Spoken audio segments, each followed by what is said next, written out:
هستم از کانال رارا کرافت. خیلی خوش اومدید به کانالم. اول که توضیح راجع به این بلاک ها بگم. ما قراره این دفعه ماشین زمان درست کنیم، شاید باورتون نشه. خب برای ساخت ماشین زمان اول یک کامند بلاک میرم دکمه‌ای که میره روش صدا میدم، اسمش یادم رفته.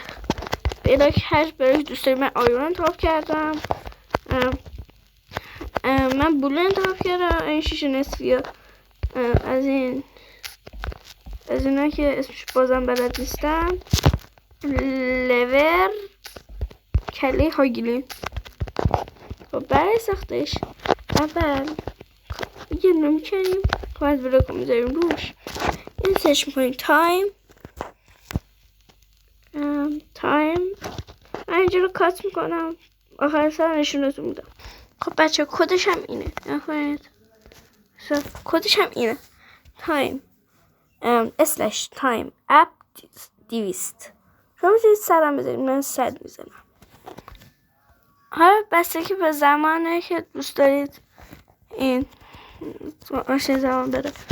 حالا برای که آیرون رو برمیداریم به این حالت میذاریم، به این حالت. برای که آیرون رو چند تا بلاک میبره. حالا این سلیقه‌ای ها، این فقط برای چیزه، فقط برای دیزاینه، فقط برای دیزاینه. این اصلا هیچ اهمیتی نداره. این اصلا هیچ اهمیتی نداره. فقط میخوایم چیز کنیم که خود زشت معلوم نیاد. به این حالت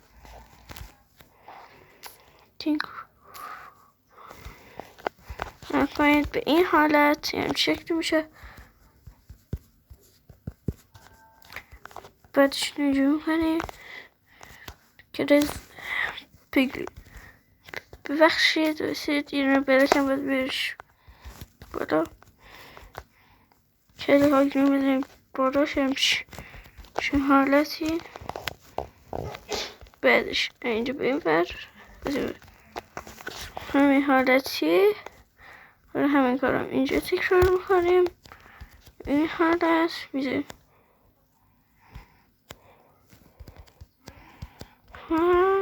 دوباره همین کار رو تکرار میکنیم. حالا پشتش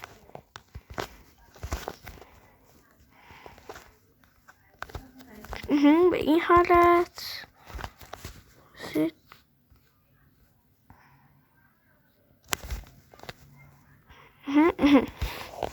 حالا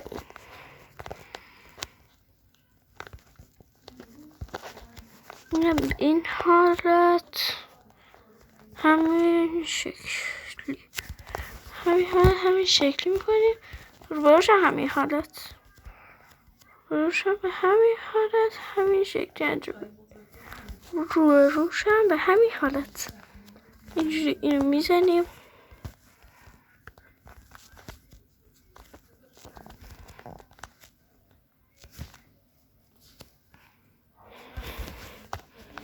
به این حالت این شکل خوشگلی در میاد. همین دور اطرافش هر جوری دوست دارید میشه دیزاین بدید، اصلا هیچ ربطی نداره. شما هر جوری دوست دارید میشه چیز کنید. من قشنگ‌تره اینجوری دوست هم. حالا دو تا چیز دیگه هم هست، سه تا چیز دیگه هم هستیم که من یادم داره بگم. یکی چیز میخوایم واسید، اینا میخوایم. از این ساعت میخوایم که ببخشید برسره که اومد ببخشید. آیتم فریم میخوایم، ساعت میخوایم با پله، یه پله کوارتی قشنگ کوارت. خب بالاشم یه دو ساعت میزنیم، ساعت رو میزنیم روش. باید یه دره از این در رو میذاریم، هر دری دوست داریم. خب بچه نکنید. الان ماشین زبانتون حاضره. الان میریم داخلش. نکنید تیکه رو. الان میریم داخلش.